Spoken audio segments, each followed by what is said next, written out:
그럼 국민의당 원내정책회의 시작하도록 하겠습니다. 김동철 원내대표님의 개회선언을 읽겠습니다. 네, 국민의당 제61차 원내정책회의를 시작하겠습니다.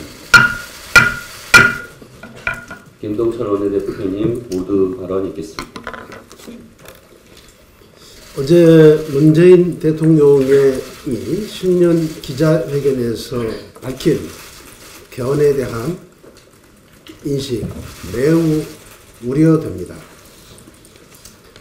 대통령께서는 개인적이라는 표현을 내세워서 특정 방식 대통령 4년 중임 대통령제를 선호한다는 의지를 노골적으로 드러냈고, 그에 더해 3월 중 국회 개헌 발의가 되지 않으면 정부가 그보다 일찍 개헌안을 준비해 놔야 한다며 이미 청와대 주도의 개헌 준비가 착수됐음을 암시했습니다. 그러나 개헌은 국회가 주도하는 개헌이어야 합니다. 국회가 주도해야 여야의 이견을 최소화할 수 있고 여야의 타협을 통해서 개헌의 성공 가능성을 높일 수 있습니다. 이와 같은 여야의 이견이 해소되지 않은 대통령 주도의 개헌은 그만큼 성공 가능성이 희박해질 수밖에 없습니다. 둘째, 대통령께서는 권력 구조를 개헌하지 못하더라도 지방 분권과 국민 기본권을 만의 개헌도 할 수 있다고 언급했습니다만, 국민의 80% 이상이 개헌을 찬성하는 이유는 기본권과 지방 분권에 있지 않습니다. 우리 헌정사 70년 동안 거의 모든 대통령이 무소불위의 권한을 이용해서 일방통행식 국정 운영을 하다가 성공한 대통령을 찾아볼 수 없는 제왕적 대통령제를 종식시키라는 것입니다. 이와 같은 제왕적 대통령제의 종식 없는 개헌은 하나만한 개헌이라고 생각합니다.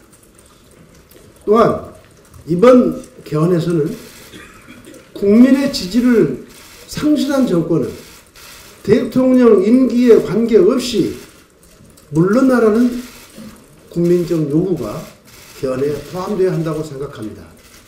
다시 말하면 국회의 국민적 지시를 상실한 정권에 대한 국회의 내각 불신임권이 보장된 그런 개헌이어야 한다고 생각합니다. 국민의당은 국민과 함께하고 국회가 주도하는 개헌으로 촛불 민심이 바라는 국가 대개혁을 완성시킬 것입니다. 10일 통계청에 따르면 청년 실업률은 9.9%, 청년 체감 실업률은 22.7%로서 역대 최악의 청년 실업률을 기록했습니다. 일부 고용시장에서는 외환 위기 때와 동일한 청년 취업 빙하기가 왔다는 말까지 나오고 있습니다. 이것이 일자리위원회를 만들고 일자리 정부를 자칭하며 일자리 상황판을 만든 문재인 정부에서 벌어지고 있는 현실입니다.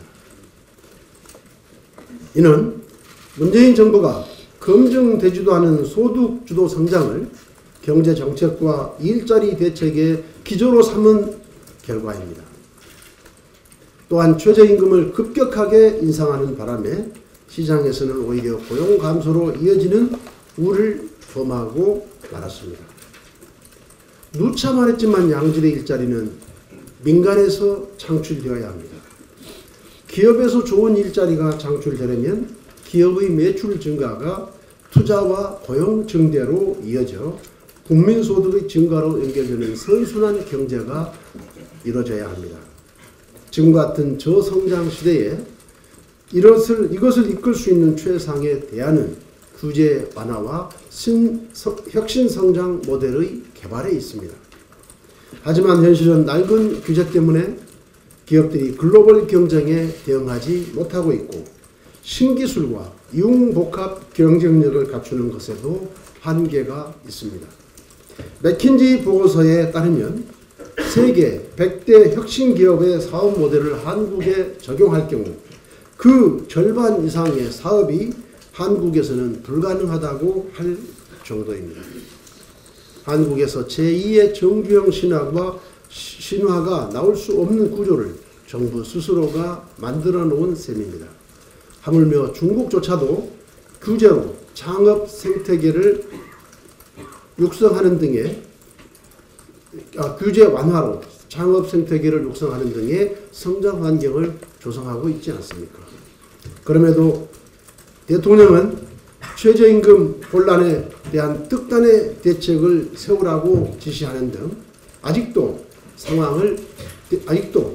현 경제 상황에 대한 대통령의 인식은 매우 안이한 것으로 저희들은 판단합니다. 문재인 정부에서 임명한 최저임금위원회 위원장마저 최저임금 1만원 공약을 포기해야 한다고 한 만큼 2020년 최저임금 1만원 공약부터 즉각 수정해야 합니다. 그래서 중소기업과 소상공인들의 부담을 덜어주고 과감한 규제 개혁으로 경제 활성화를 촉발하도록 해야 합니다. 국민의당은 2월 국회를 통해서 규제 프리존법 등 규제 개혁으로 민간에서 양질의 일자리를 창출하고 청년 실업이 해결될 수 있도록 하는데 앞장설 것입니다. 김동철 대표께서 어제 문재인 대통령의 기자회견에 대한 말씀 주셨는데요. 저도 좀 부연을 하겠습니다. 어제 문재인 대통령의 신년 기자회견은 한마디로 실망스럽습니다.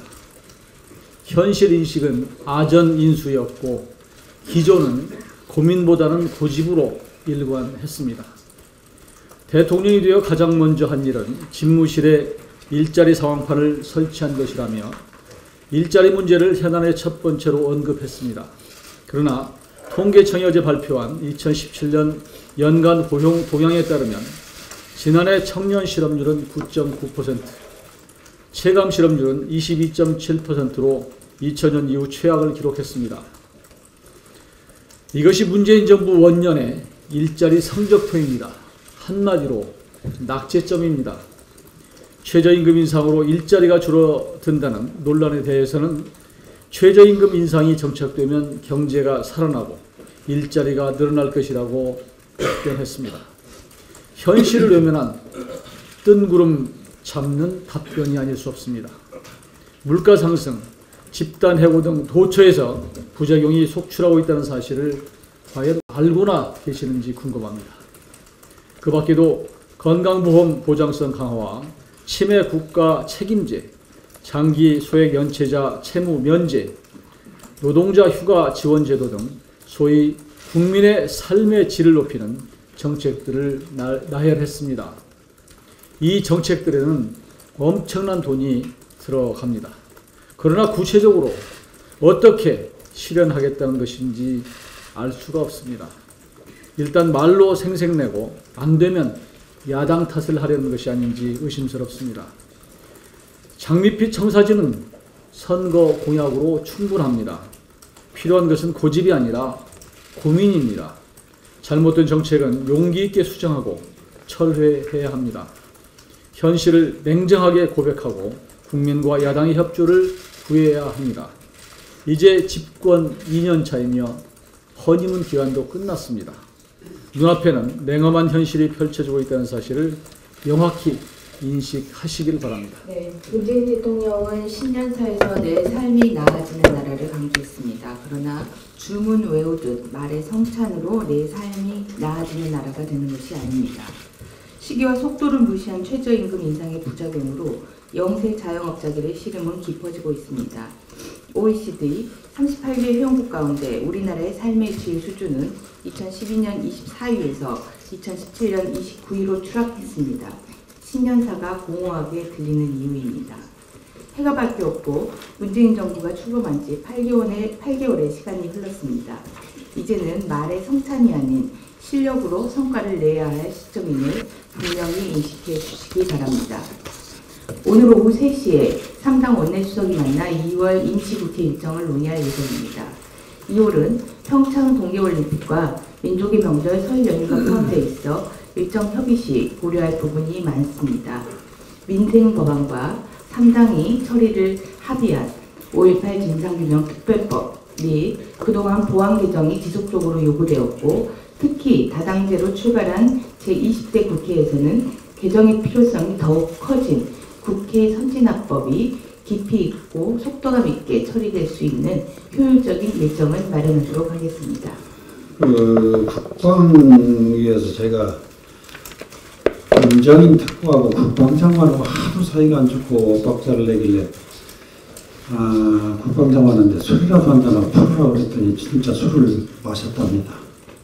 마시면서 김정인 특보가 사과도 하고 잘하겠다고 그러는데 어제 또 돌발 발언을 해가지고 이 CNA에서 이거 한 거가 보도가 많이 됐는데 이 CNA에서 트럼프가 칭찬받을 자격이 있다 하고 북올림픽 참가로 세계 정상국가 보여줄 것 이런 내용을 하고요.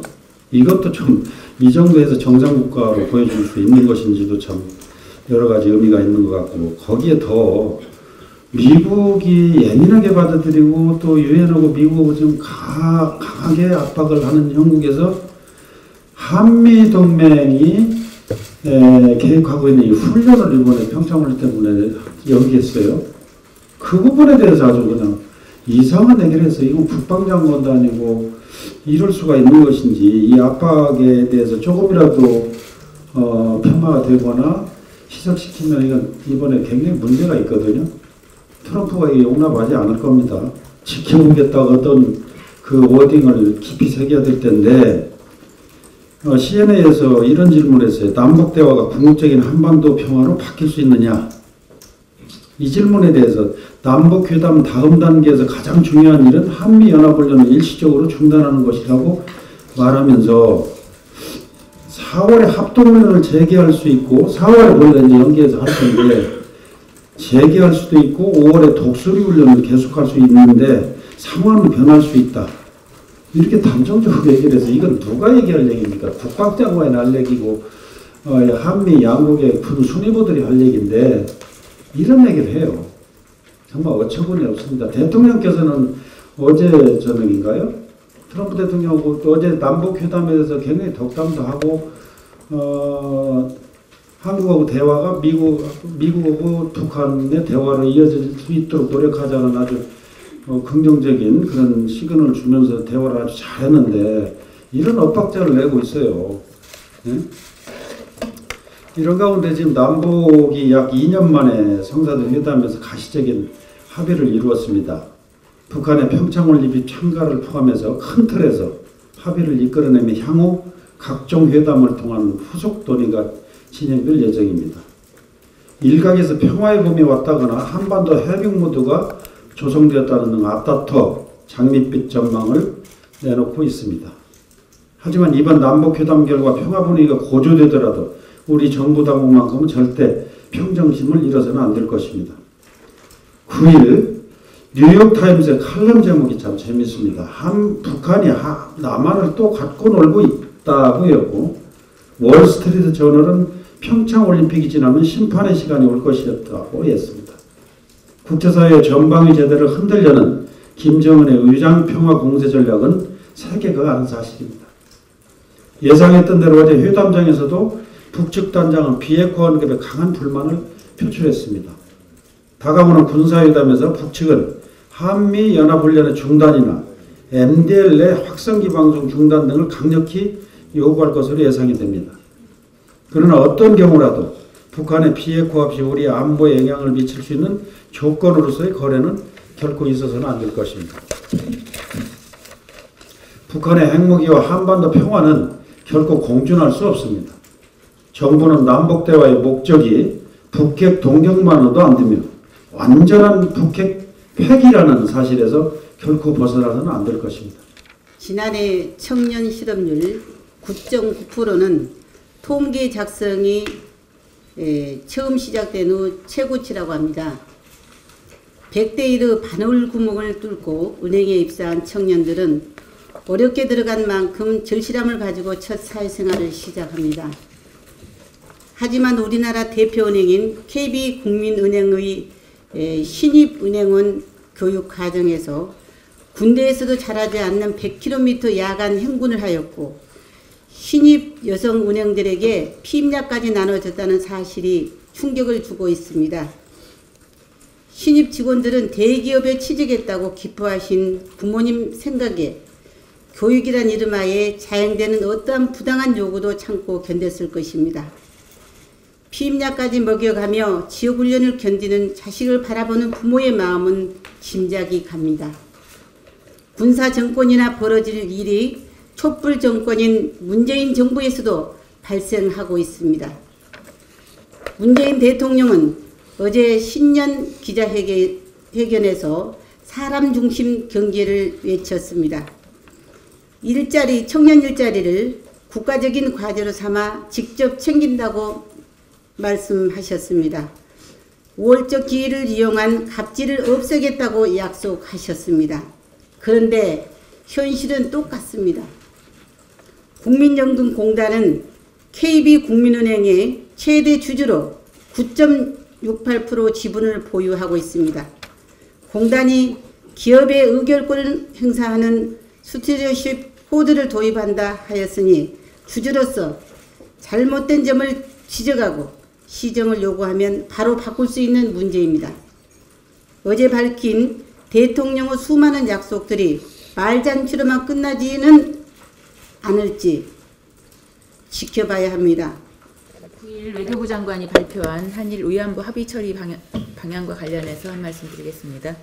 문재인 정부는 외교부 장관 직속으로 한일 일본군 위안부 피해자 문제 합의 검토를 위한 태스크포스를 꾸려서 지난 5개월 동안 합의 과정의 문제점에 대해서 집중 조사를 벌였고 그 결과 위안부 피해자들의 동의 절차 없이 청와대 주도로 밀실에서 진행되었고 정부의 공식 발표와 다른 이면 합의가 있었음이 드러났습니다. 그동안 128 한일 합의에 대해서 위안부 피해자들은 물론이고 국민의 70% 이상이 잘못된 합의라고 했던 것이고 정부도 문제가 있음을 인정한 것입니다.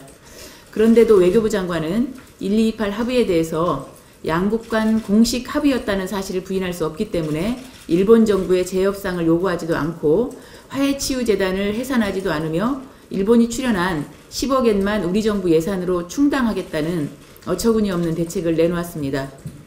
정부가 일본군 위안부 피해자 문제 해결에 대한 의지가 있는지 매우 의문입니다. 정부는 일본군 위안부 문제를 일본 정부의 양심에 맡기고 있는 형국입니다. 그러나 일본 정부는 국익을 위해서 전쟁 성노예는 물론 식민 지배까지 정당화하고 있으며 유네스코의 위안부 백서 등록을 저지하기 위해서 온갖 방법을 동원하고 있습니다. 그런 상황에서 외교부 장관의 비겁하고 무책임한 발표는 또다시 위안부 피해자 할머니들에게 상처를 주고 있습니다. 정부는 128 합의가 밀실에서 국민들의 의사에 반하는 합의로 드러난 이상 즉각 합의의 무효를 선언하고 일본 정부와 재협상에 나서야 됩니다. 또 일본군 위안부 피해자들의 입에 재갈을 물리기 위해서 동원된 화해치유재단에 대해서 즉각 해산 절차를 밟아야 할 것입니다. 문재인 정부의 전략 부재와 신중치 못한 외교 전략을 심각하게 우려합니다. 아울러 국가 간의 약속과 합의를 국내 정치용으로 이용하고 차버리는 무책임한 국정운영 태도를 강력히 비판합니다. 외교부 장관이 발표한 정부의 한일 위안부 합의 대책은 그동안 정부 태도에 비하면 한마디로 태산명동서일필입니다. 위안부 문제라는 중대한 문제가 대선 선거용으로 전락하고 선거 후에는 정치적 경쟁 세력을 공격하는 용도로 활용하려 했음이 드러났습니다. 문재인 정부는 2015년 한일 위안부 합의는 중대한 흠결이 있어 인정할 수 없다고 말합니다.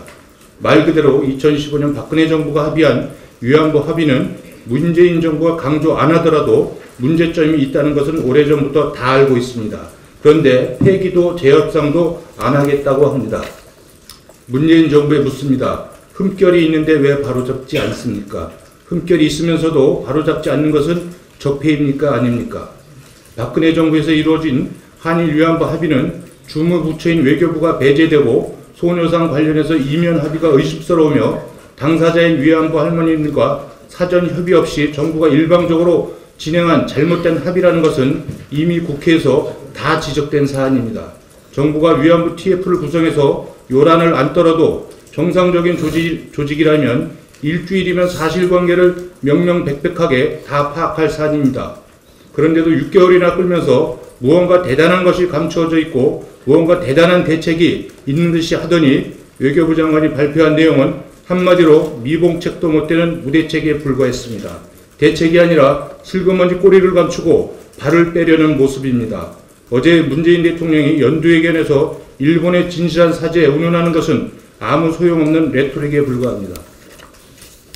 오랜 국제관계나 국가 간 합의를 우습게 봤던 정부의 태도는 일본에게 패배한 것입니다. 아랍에미리트 사건도 비슷한 원인과 배경에서 일어난 소동으로 국민들은 짐작하고 있습니다. 한일 위안부 합의 문제를 다루는 데서 나타난 문재인 정부의 외교 전략은 한마디로 국가 간 합의나 양해가 어떤 의미를 갖는지 제대로 모르는 것 같습니다. 외교는 이상과 퍼포먼스가 아닙니다. 실리를 추구하고 지키는 힘과 전략, 그리고 냉철한 이성적 판단이 요구됩니다. 국내 정치적 필요성에 의해서 대책도 없고 실상이 무엇인지도 제대로 모르면서 마구 달려들다 아니다 싶으면 슬그머니 꼬리를 내리는 행태를 국제사회가 어떻게 평가하겠습니까? 외교사안은 상대가 있는 게임입니다. 지금 벌이고 있는 적폐청산 드라이브와는 성격이 다릅니다. 신중하게 접근하고 냉철하게 판단해야 합니다. 한일 위안부 문제 합의가 문제가 있지만 현실과 국제관계 등을 들어서 해결이 어렵다면 솔직하게 국민에게 이해를 구하고 그에 따른 국민의 비판과 정치적 부담을 감수하면 됩니다.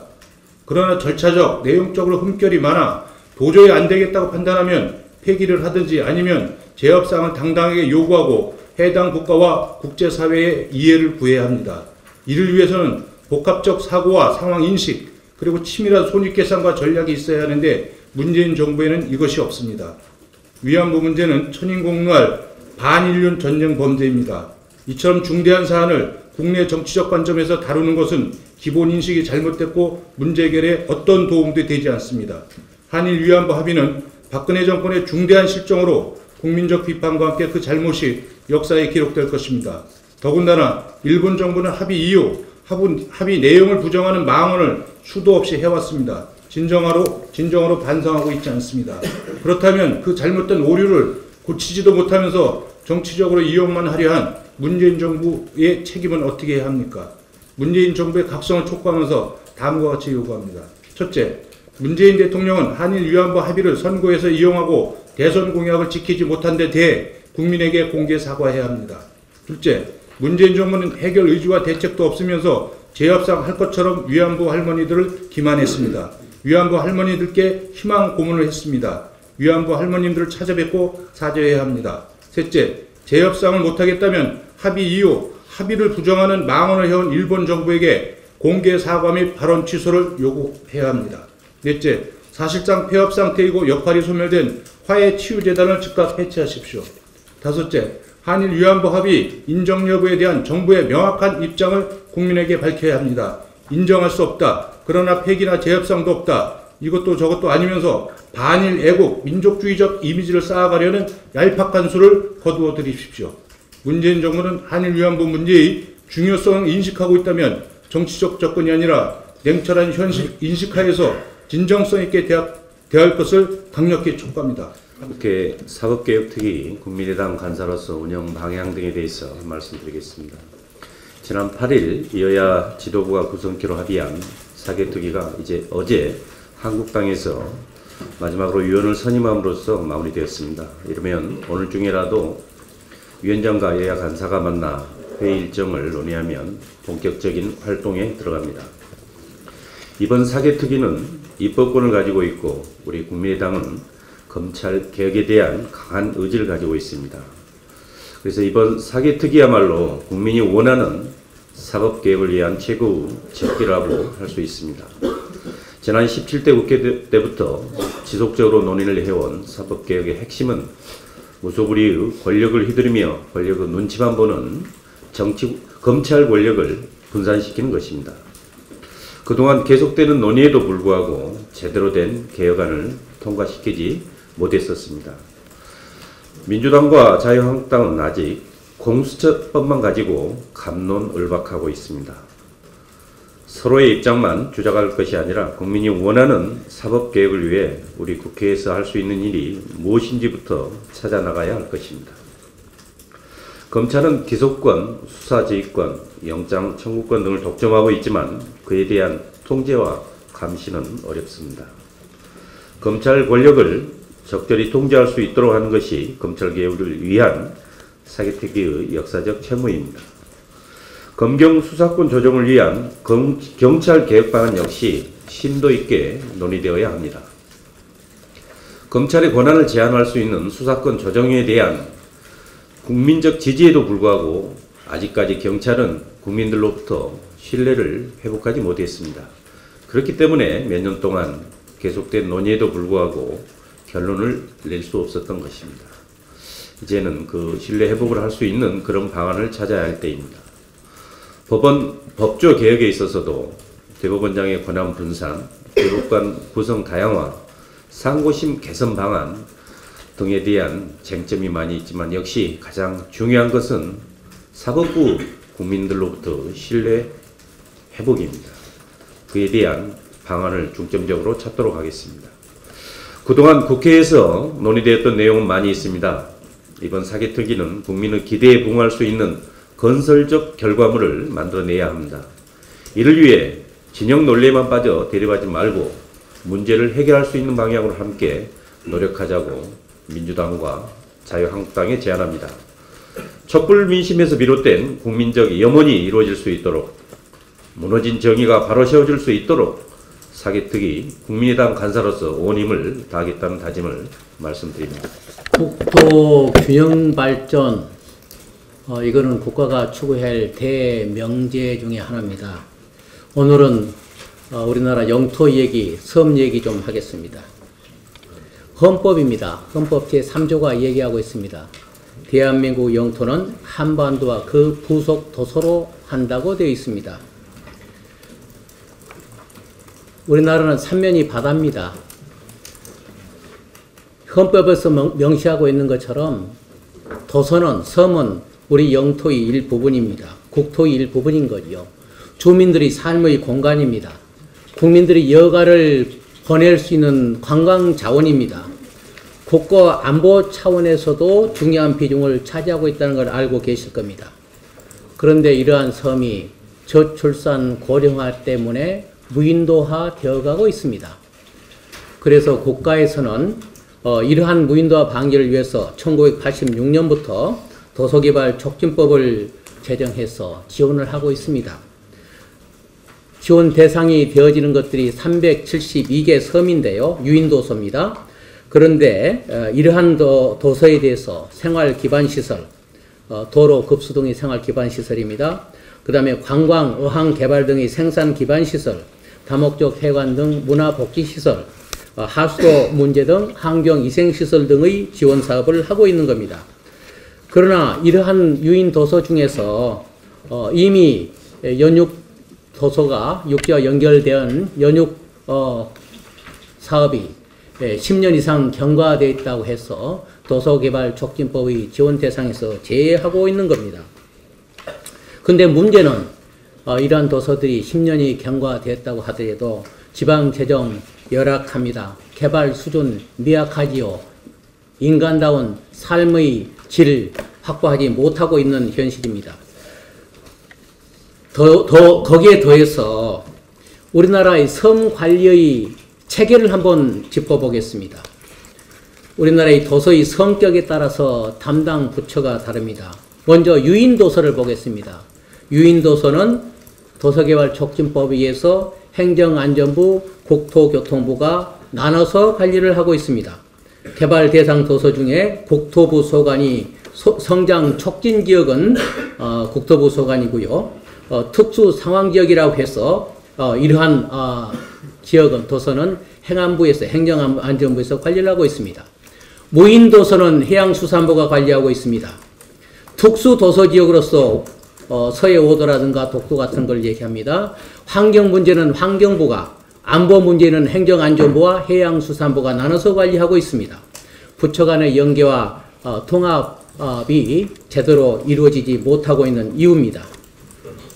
제안합니다. 개발 대상 도서를 도서개발촉진법에 연육 이후 10년 이상 경과한 도서의 경우에도 지원 가능 근거를 마련할 것을 촉구합니다. 그리고 정부 도서관리 지원 체계도 국토 종합관리 차원에서 유인도, 무인도를 포괄해서 국가 도서 개발 계획을 수립을 함과 동시에 현재 유명무실하게 부처 합동으로 운영되고 있는 도서개발심의위원회, 실무위원회 이런 것들을 활성화해야 할 것을 촉구합니다. 아울러서 주민소득증대 복리 증진을 도모하기 위한 차원에서 여객선 중공용제 도입을 적극 추진해야 할 것입니다. 참고로 일본은 이도진흥법을 통해서 이를 적극 지원하고 있다는 말씀을 드리고요. 대중교통수단으로서 철도와 도로가 있는데 여객선도 도로 교통수단입니다. 대중교통수단입니다. 그런데 우리나라에서는 이에 관한 지원이 없다는 말씀을 드리는 겁니다. 섬에 국가적인 관심과 지원을 아끼지 않는 국가정책 추진해야 할 것입니다. 강력히 촉구합니다. 이상입니다. 네, 이상으로 공개 발언을 마치고 비공개로 전환하겠습니다. 언론 여러분들의 협조 부탁드리겠습니다.